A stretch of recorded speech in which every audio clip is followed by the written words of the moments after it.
പെരുന്നാളിൻ്റെ പിറ്റേന്നായപ്പോഴത്തേക്ക്, അതായത് സൺഡേ, ഒന്ന് ലുലു മാളിലും ബീച്ചിലൊക്കെ കൊണ്ടുപോയി കുഞ്ഞുങ്ങളെ ഒന്ന് സന്തോഷിപ്പിക്കാമെന്ന് വിചാരിച്ച് ഇറങ്ങിയതാണ് കേട്ടോ. അപ്പോൾ പോകുന്ന വഴിയിൽ ഞങ്ങൾ വെള്ളയാണി വഴിയാണ് കയറിയത്. അവിടെ പോയപ്പോഴത്തേക്കും നല്ല അടിപൊളി വ്യൂവും സൺസെറ്റ് ആവാറായ ടൈമുമാണ്. അപ്പോൾ ഭയങ്കര ഭംഗിയാണ് കേട്ടോ കാണാനായിട്ട്. സത്യം പറഞ്ഞാൽ എൻ്റെ ഫോണിലെ ക്യാമറയ്ക്ക് ഇതിൻ്റെ ഭംഗി ഒപ്പിയെടുക്കാൻ പറ്റുന്നില്ല.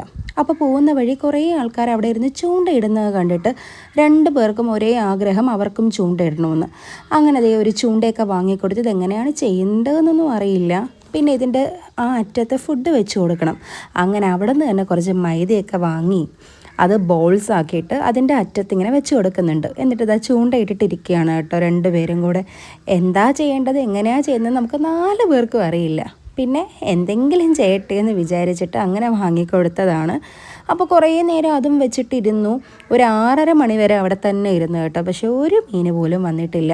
അങ്ങനെ നോക്കിയിട്ടിരുന്നപ്പോഴത്തേക്ക് ഇത് ഇവിടെ ഒരു പാമ്പാണ് കേട്ടോ വെള്ളത്തിലൂടെ പോകുന്നത്. ക്യാമറയിൽ എത്രത്തോളം കാണാൻ പറ്റുന്നെന്ന് എനിക്കറിയില്ല. അങ്ങനെ ഇതൊക്കെ കഴിഞ്ഞപ്പോഴത്തേക്ക് സമയം നല്ല ലേറ്റായിപ്പോയി.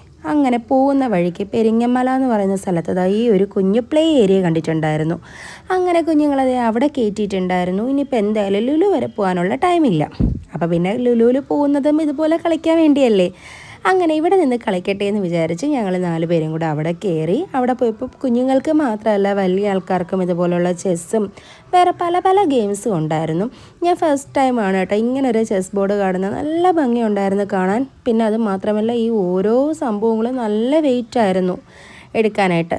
അങ്ങനെ അവരെയൊക്കെ സന്തോഷിപ്പിച്ചതിന് ശേഷം പുറത്തിറങ്ങി നല്ലൊരു തട്ടുകടയിൽ കയറി നല്ല ചൂട് പൊറോട്ടയും ചിക്കൻ പരട്ടും ചിക്കൻ ഫ്രൈ ഒക്കെ കഴിച്ചിട്ട് വീട്ടിലോട്ട് പോയി.